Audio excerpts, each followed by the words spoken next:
Hi, I'm Sandy Latecki, and I welcome you to this afternoon's program for the League of Women Voters. And we will have question and answers later on. You can put your questions in the chat function of the screen. And Susan Metcalf will introduce Ms. Quick.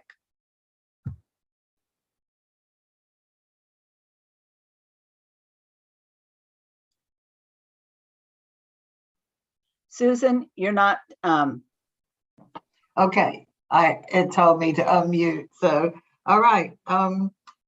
So this is we have a topic today that just couldn't be more relevant. It's just with the election coming up and the work that we've been doing ourselves as the League.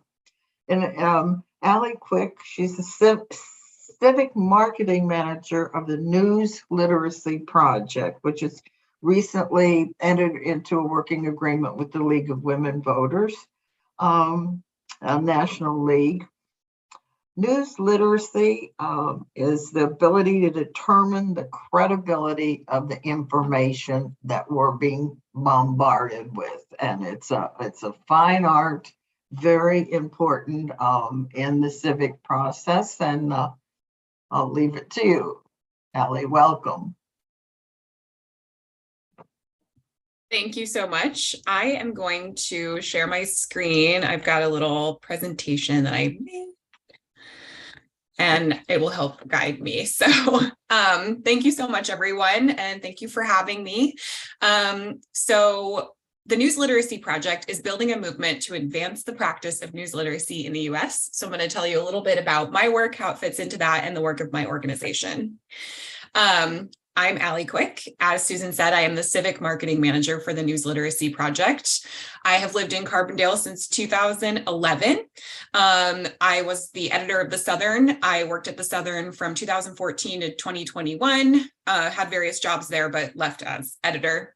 And then I worked in marketing communications for the Paul Simon Institute for 1 year, 2021 to 2022. But I first started my career in Carbondale at M River Inc., formerly known as Little River Research and Design, build the river models.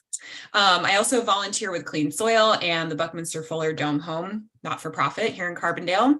I went to Mizzou. I'm from Missouri originally, and you also may know me as the weekly trivia host at Hangar 9. So that's me. Okay, so the News Literacy Project. We are a nonpartisan national education nonprofit, and our focus is on providing resources for educators and the public to be able to teach, learn, and share the abilities needed to be smart, active consumers of news and information. And this, we think, helps everyone be an equal and engaged participant in a democracy. I'll talk a little bit more about that later. We are going through a period of growth right now, which is really exciting. And part of that growth is related to our vision, which is that news literacy is embedded in American life and helps basically strengthen our democracy. So news literacy is a foundational approach to media literacy. So you may be familiar with the term media literacy, digital literacy. Our organization focuses on news literacy as a part of the media literacy landscape. So we see media literacy as kind of an umbrella term that might include a lot of different things, and we're kind of one part of that, focusing on news. We want people to learn how to think about news and information and not what to think about any particular source. And we also want people to be skeptical, but not cynical, which is a very fine line and sort of hard to talk about, but that is our goal. Our educational tools seek to kind of respond to feeling overwhelmed. Susan used the word bombard. We're being bombarded with information, and we certainly are. But we don't want people to feel overwhelmed by that. We want people to feel empowered with the tools to understand the media landscape and, make informed decisions. A big part of our curriculum as well is about the importance of the First Amendment. And we focus a lot on the importance of a free press as well. So we think that's a really important part of news literacy. As I said, we are nonpartisan. That's part of what attracted me to the News Literacy Project. I worked in the news for several years, so I know how important it is to be nonpartisan. The League is obviously a nonpartisan organization, so that's where we feel allied with the League and approach them about partnering with us. We want people to be able to determine the accuracy of information and the credibility of the source. So these are kind of two different things, and a lot of our programming, which I'll talk about our programming in a bit, focuses on these kind of two tenets of we have accuracy of information, but we also have credibility of sourcing. And a lot of what we talk about too is about standards of fact-based journalism. So again, we don't want to evaluate any particular source or say that this outlet is better than another or anything like that. But we do have standards of journalism that we can use to evaluate sourcing and evaluate whether something is credible or not. Again, we emphasize the importance of a free press. A lot of us are former journalists. We're founded by a former journalist. And so we think that this is really integral to news literacy, is understanding the importance of the news, the importance of the press. So I want to give you all just a brief introduction into kind of what we offer. So we were founded in 2008, originally focusing on educators and students and classroom settings. Our founder is Alan Miller. He is a Pulitzer Prize winning journalist who worked at the LA Times. And in the early 2000s, he visited his daughter's middle school classroom to give a talk about what journalists do, and kind of realized this need that children don't seem to really understand, like how journalism works, how the news is made, who's making it. So that's kind of where this idea grew from, was him seeing this need in a classroom setting. So we started with a lot of educator resources. This was our main focus for our first several years in existence. We are part of civics educations and programming. We see news literacy as part of civics, which I think, to me, it makes sense. We know that students are navigating a really complex informational landscape, and we think that we need to prepare them for that. We in society kind of make the assumption that digital natives will have an easier time evaluating information like this, but we find that that's not always the case, that without news literacy and media literacy as part of formal education, kids may not be prepared for the media landscape that they're kind of born into. So we have several programs and resources for educators. I would say the backbone of our offerings is a platform called Checkology. We call this a virtual classroom. It has several lessons in different parts of news literacy. So we go from, hey, here's a lesson where you are the editor. You evaluate, you learn about newsworthiness, news judgment. How do editors make decisions to put something on the front page or lead a broadcast with a certain story? And we also have lessons in more complicated topics like conspiratorial thinking. Our newest lessons focus on STEM. So we have one about evaluating science-based claims, learning how to evaluate data claims that you may see in the news. So it's kind of, Checkology has several lessons that kind of drill down into these really specific topics. We have a newsletter that's made specifically for educators called The Sift, which takes current examples of news literacy and suggests ways that they might be incorporated into lessons in the classroom. We have Newslit camps where educators actually get to spend a day in a newsroom with professional journalists learning how the news is made, with the hope that they will take that back to their students. We have a ton of resources on our website, and then we also have an educator network where teachers who are teaching news literacy and media literacy can kind of connect, share ideas, things like that. But my focus as Civic Marketing Manager is on our public-facing resources that are for everyone. So as I've said, we kind of started as an educator-focused, student-focused organization. And in this period of growth where we want the practice of news literacy to be fundamental to American life, we are expanding our offerings to everyone, to the public. And so my job is specifically focusing on marketing and sharing that information with the public. So Checkology is also available to the public. If you have an hour to spend on a media literacy lesson, I highly recommend Checkology. It's really an in-depth experience. So again, it's for somebody who might have a little more time to spend and explore. We have our Get Smart About News newsletter, which again is kind of news literacy updates, current events and how that connects to news literacy. And it shares like regular tips and resources. We have an app called Informable, which is basically a game that teaches news literacy. We have a podcast called Is That a Fact? We have a lot of resources that are meant for the public, and I'll talk about some of those in a few. And something we're expanding right now, and a lot of what my focus has been since I started at the News Literacy Project. By the way, I've been at the News Literacy Project for about 3 months, so I'm still pretty new, still getting to know some things. But a lot of my focus over the last 3 months has been on our expansion of our webinars that we're offering to the public. And that's where our partnership with the League of Women Voters comes in, and I'll talk about that more in a minute. We also do keynote speeches and presentations, and I'm going to talk more about this in a bit as well, where we're seeking partners who can help us host us, essentially, is part of what my work is.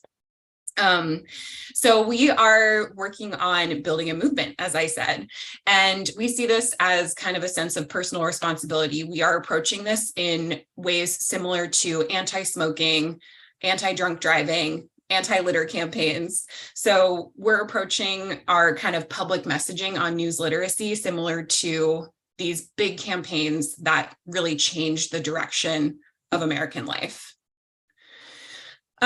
So as I said, we are partnering with the League of Women Voters. So for the midterm elections, we created a resource hub. We kind of have this campaign that we're calling Be Informed, Not Misled. We have a series of public service announcements, which were co-sponsored by the National League of Women Voters. There were 3 PSAs that we distributed around the country that are also available to view and share online. And I'd be happy to share some links with you all afterward. That focus on different ways to protect yourself basically from misinformation during elections. Elections are just a really vulnerable time for misinformation. We are looking for information. There's a lot of advertising that can be misleading. I mean, in Illinois, there's been a lot of examples of things that have been going around during election season from, even campaign ads about certain candidates can be misleading, can take things out of context, what's the word I'm looking for? Like tale as old as time, elections, it's a time to kind of fudge what may or may not be true to kind of make your point and make your case. So we're trying to prepare people to face some of this, maybe misinformation. So we had a series of PSAs, we had some resources that we built. We interviewed some experts, election experts and journalists about common types of misinformation, what to look out for, how to protect yourself.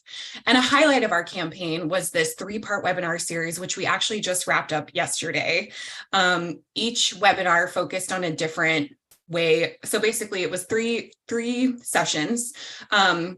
Our first focused on sourcing. Our second was about spotting election misinformation. And our third was about debunking the misinformation and then talking to people who might believe it. That to me was the highlight. It was very interesting. The second and third sessions, as you'll see, were co-sponsored by the League of Women Voters. Sorry, I'm going to mute myself for 1 second and get a drink of water.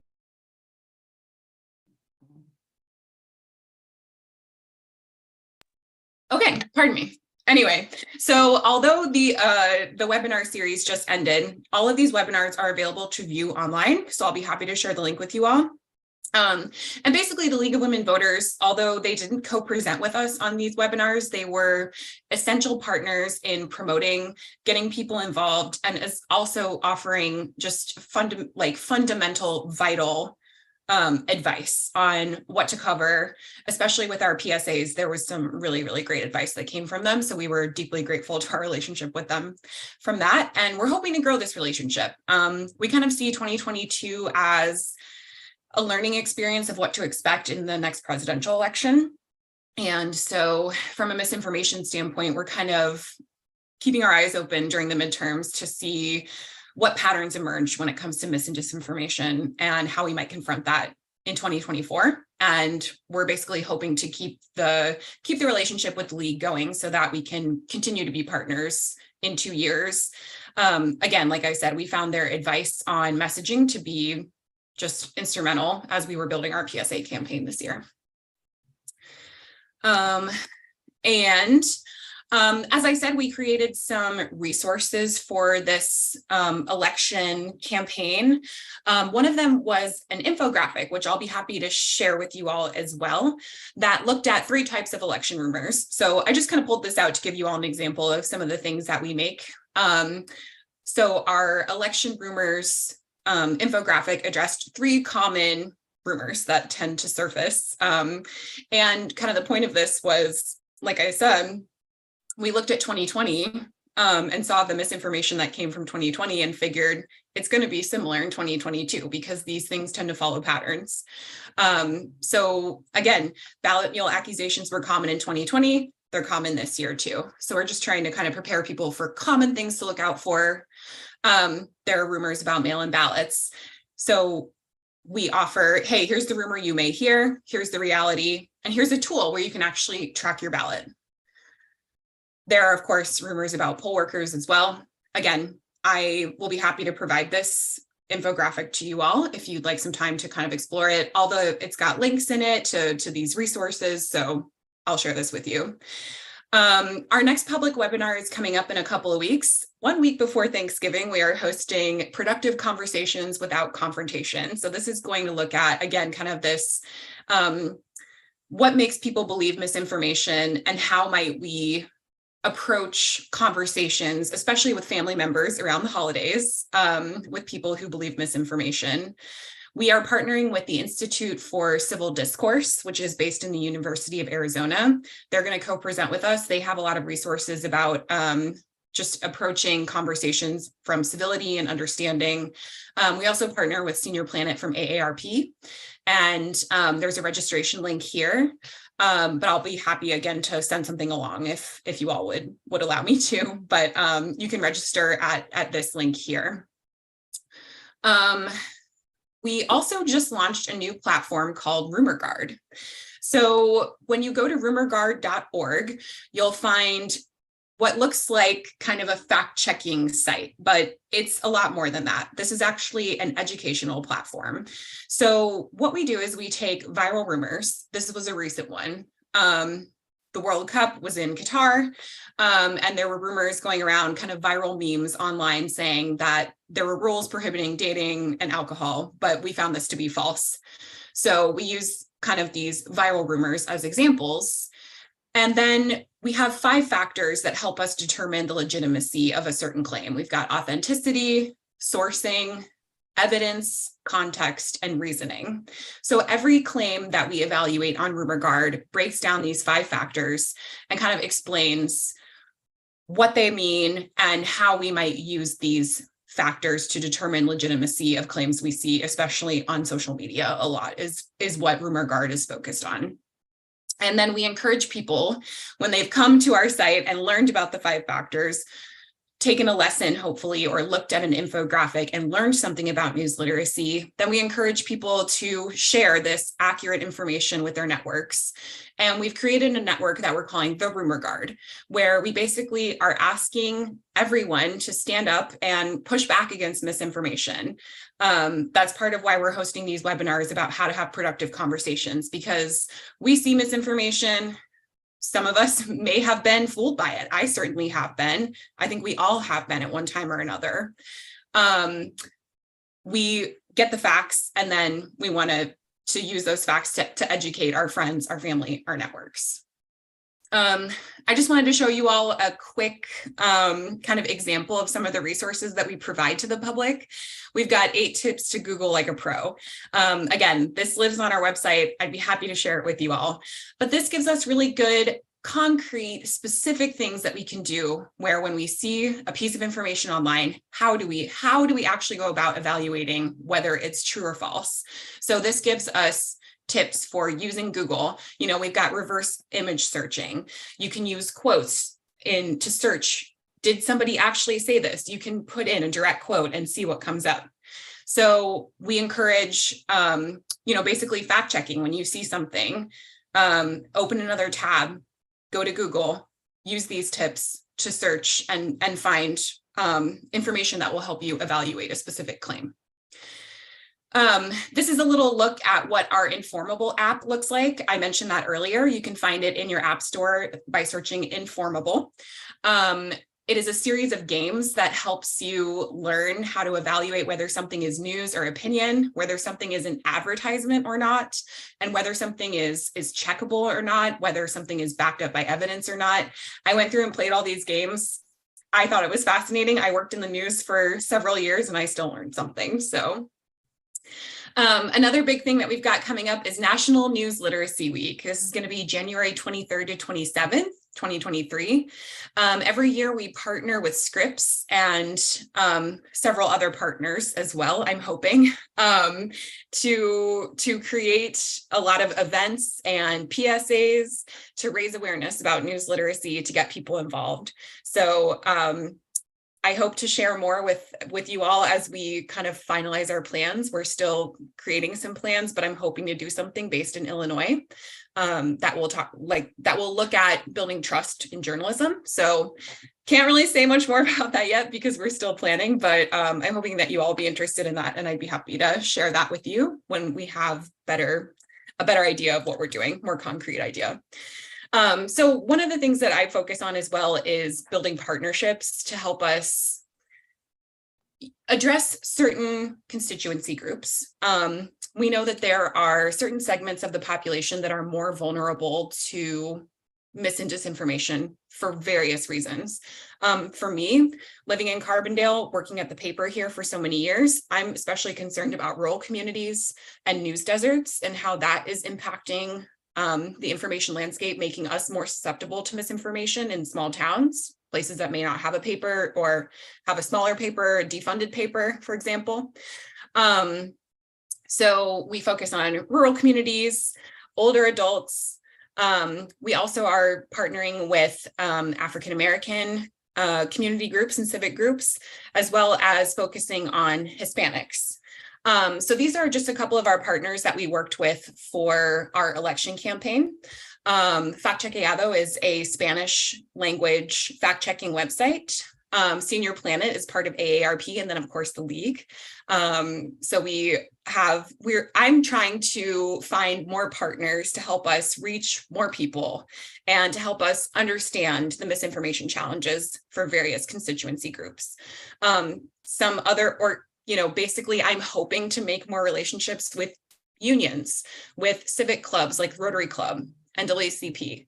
So that's part of my focus, is just finding more groups to work with, both so we can learn about the needs that these various groups have, but also reach their members, because we're here to teach news literacy. So that's what we're trying to do. So just in summation, the very, very basic things that we want people to do: check your sources, double check the facts, debunk misinformation, push back against it when you see it, stand up for facts. That's all I've got. So if anybody has questions, I guess, yeah. If there is any of these materials that could be marketed to school systems to. Yes. Yeah. And how would you go about that? At what level? How would you get that going? Yeah. Yeah. So our Checkology virtual classroom is in use around the country now. And that is our bread and butter. It's just not my specific focus, which is why I wanted to talk more about kind of our public facing stuff. But we have a network for educators. We have several lessons, curriculum, all kinds of things specifically for educators. If you go to our website, which is newslit.org, you'll basically see two main sections for educators and for everyone. So I would encourage you, if you are an educator, if you want to get involved, if you want to bring this to your school, visit our website or reach out to me and I can connect you with somebody on our educator team to help you understand exactly what we can offer to your classroom and help you get started.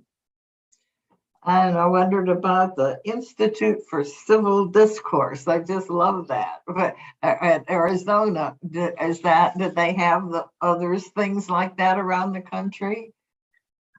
So the National Institute for Civil Discourse started in Arizona after the shooting of Gabby Giffords. They kind of saw that the polarizing nature of discourse, for to not be too redundant, but was getting to the point of violence. And so they are seeking to kind of foster understanding, bring people together over partisan divide, to have civil conversations and just come together on issues. Another organization I know of that's doing similar things is called Braver Angels. They have this really innovative way that they do debates, where they try to bring people together over difference as well. So if you're interested in that, I would say definitely check out Braver Angels. Come to our webinar on the 17th with National Institute for Civil Discourse, because I think we'll learn a lot more from them, because they're going to co-present with us. So I'm really excited to hear what they have to say. Some of the resources that they're going to be covering are headlined "How to Avoid the Food Fight." So it's specifically about talking to your family gatherings, the holidays, which I think, even if it's not misinformation, we can all use a lesson in talking to people who are different from us in a way that's engaging from a place of understanding and civility. And finally, you said that the Quicology is your bread and butter. How is the organization funded, or at startup, how was it funded? Was it grants or public donations?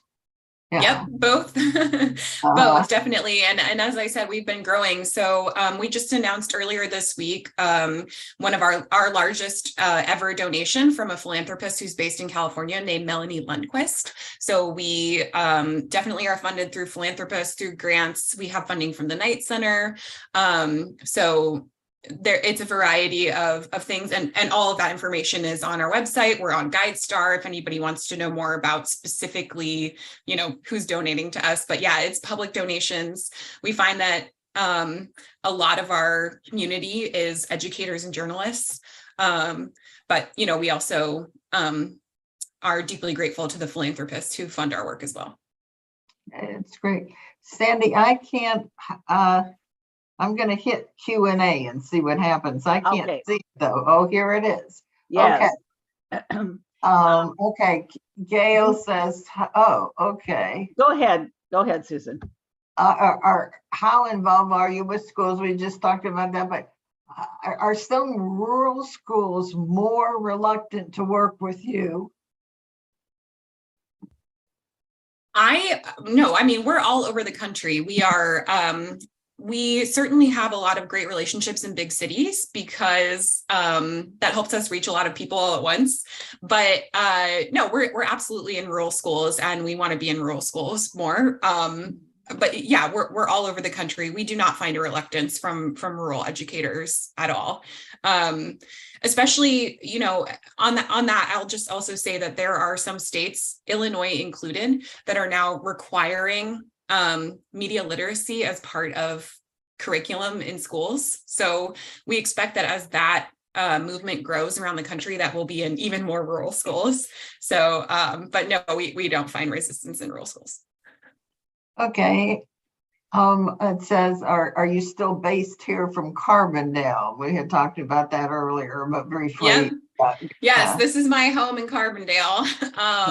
We are, I should have said thank you, that we're a remote workplace. So I think it's actually a really cool thing about the News Literacy Project. They have a DC address, but our staff is truly all over the country, which I think is really important. You asked about rural schools as well. A lot of us live in rural areas. We've got people in Hawaii. We've got people in rural Iowa, New York City, Seattle. I mean, we're all over, but especially for me as like a Midwestern rural person, I'm really happy that our staff is in the Midwest too. We have a lot of people in Chicago actually. But we, like I said, have people in rural Iowa, me in rural Illinois, Ohio. So I think that is one of our strengths, is that we have those perspectives kind of from all over the country, and urban, rural, suburban, etc. Okay, Sandy, you want to see what's in the chat? Well, you've been taking care of it, and there's someone who has his hand raised, but I'm just typing them, asking them to type their questions so we can read it. Is chat, I don't know what chat is, I guess. Oh, I see. Okay. Okay. There's another one in the Q&A then. Okay. As media sources, newspaper, radio, etc., consolidate, does your program deal with the limited core sources of information? It's kind of, yeah. Yeah, no, I totally get it. I think that there was a really good piece that came out, I think, in the Atlantic, like sometime last year, that looked at how a small community in Iowa, I think it was, had lost their daily newspaper, and essentially kind of what happened to information in that community. And what the reporter found was that a lot more people were going on social media to fill that void. Instead of getting the paper, they were going online, especially on Facebook. And I think this has happened in Carbondale. I mean, how many of us are getting news and information from WTF Carbondale or Carbondale Connected or the Nextdoor app? So we are kind of replacing some of what's being lost in traditional media outlets by going on social media. And I think that what news literacy seeks to do is to just prepare people for, social media is not necessarily a bad place to get information. Sandy shares stuff on WTF Carbondale all the time. That's good info. As do I, so it's not necessarily a bad place to get information, as long as we have the tools to evaluate the information, evaluate the source, be able to fact check the credibility of a certain statement. So I think that the challenge, as our media landscape is changing, is just to be able to understand how information sources that may replace things that we're traditionally used to getting information from, like newspapers. We just need to be able to understand the sourcing and the credibility of things that we may find in these kind of alternative sources like Facebook, Twitter, etc.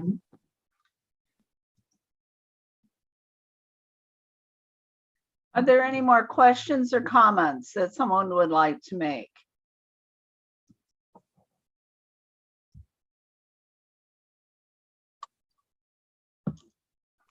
Okay.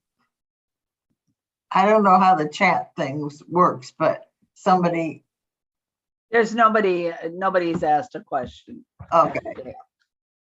Carla's question was answered. Okay. And if there's a way to share any resources, I would be happy to pass those along. Like I said, we had the series that we just wrapped up with the League as our co-sponsor. So if you want to learn more about these actual specific skills, I would say watch a webinar, join us on the 17th. So if there's a way to pass along resources, I'll be happy to do that. If you could send us a link and we can put it in our newsletter. Cool, I will do that. Yeah, perfect, yeah.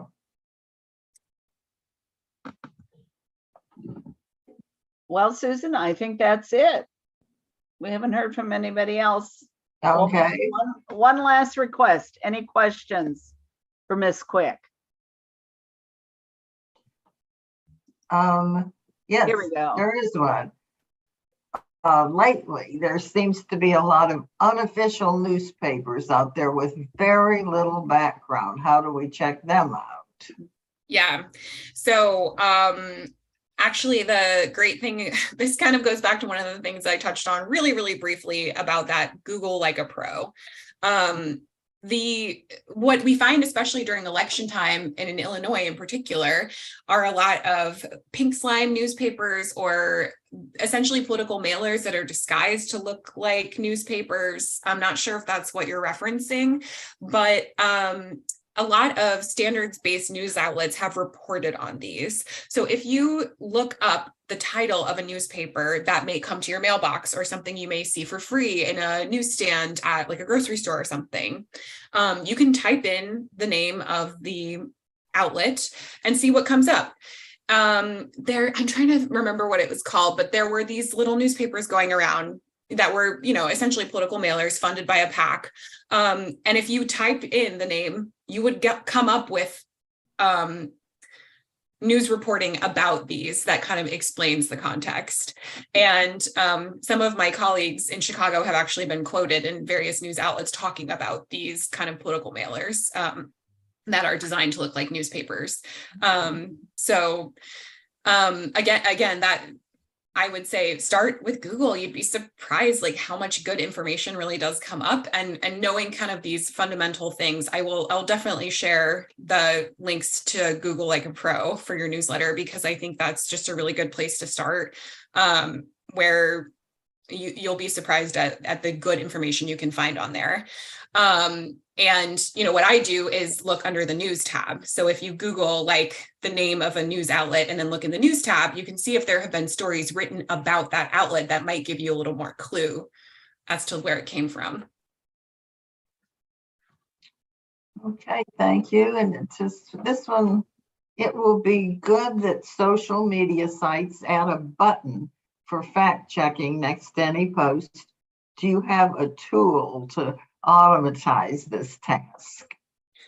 Some of the outlets are doing, I would say there's a spectrum of what certain social media outlets are doing or not doing to kind of combat misinformation. And automation has its limitations. But I think that it's a good clue. It can set off your spidey sense if you're on Facebook or Twitter and you see one of these flagged posts that says, hey, fact checkers have said this may or may not be true. That can give you that clue that you may want to go check it out somewhere else. Mm-hmm. So I think that's the good thing I've seen on social media platforms as far as automated, although I don't think it's truly automated behind the scenes, but the kind of flags that say, hey, this may or may not be true. What's the blue check on Twitter? So that's actually in flux because Elon Musk just acquired Twitter, last week. So the blue check on Twitter is basically an indication that the owner of the account has gone through some kind of verification process. Depending on the type of account it is, there are different ways that this happens. So journalists can go through if you're a journalist, you can get a blue check mark by basically telling Twitter, this is the outlet that I work for, and here's proof that I work for a major, traditional media outlet, and they may give you a blue check. Celebrities can also get a blue check by verifying, I am, in fact, Nicki Minaj or whatever celebrity. Why did she just pop in my head? She did. But basically, the blue check mark just says this person is who they say they are. This is not a fan account. This is the official account of Barack Obama, so-and-so. The thing to watch out for with the blue check is just because somebody has a blue check doesn't mean that they always share good information, right? A famous person, a celebrity who's a singer may not be an expert in vaccines. So they may have a blue check mark, but does that mean we should trust what they say about a particular issue? Maybe, maybe not. So, yeah. And so that's just done automatically, I suppose. The blue check. It depends. Obviously, I'm not a celebrity, so I can't say for sure what that process is like. But I can say that for journalists and for brands, you have to go through a process and actually ask for verification and give some kind of proof that, yes, I own this brand, I work at this company, I am who I say I am.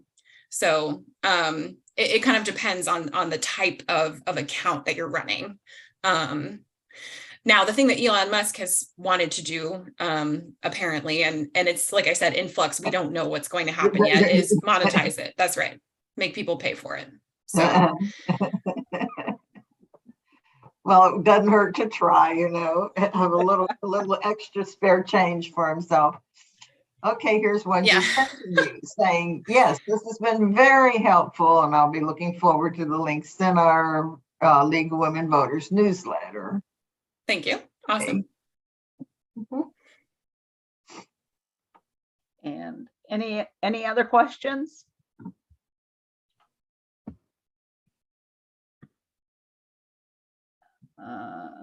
Yes, there is one.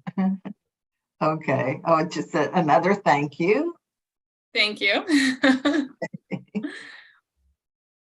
Well, I think this has been very helpful because we're bombarded every day with so many different messages, and that most of them aren't true, or they're just rumors. And it's nice to know there are sources and people out there trying to help all of us figure out what's going on. Yeah, thank you. And I hope, as I was telling the small group before we actually got started, I am not a teacher. So if you want a real news literacy lesson, come to our next event, because my colleagues are true pros, and I've learned a lot already from working with them. Oh, I'm sure it must be very, very interesting. Yeah. And there's another thank you here from Jennifer, and we thank Jennifer too for putting these on. This will be posted on YouTube in a couple of days, so people that weren't able to come today will be able to see it. Okay. Thank you, everybody. Were Thank you you all so going to much. talk about the next program real quick? Didn't we already do that? No. Oh, okay. We did that as panelists, not It's to the my public. fault. I just remember doing it when we were just talking together. Yes, it's Cindy Buys will be on the first week of December. Will be on the 7th of December.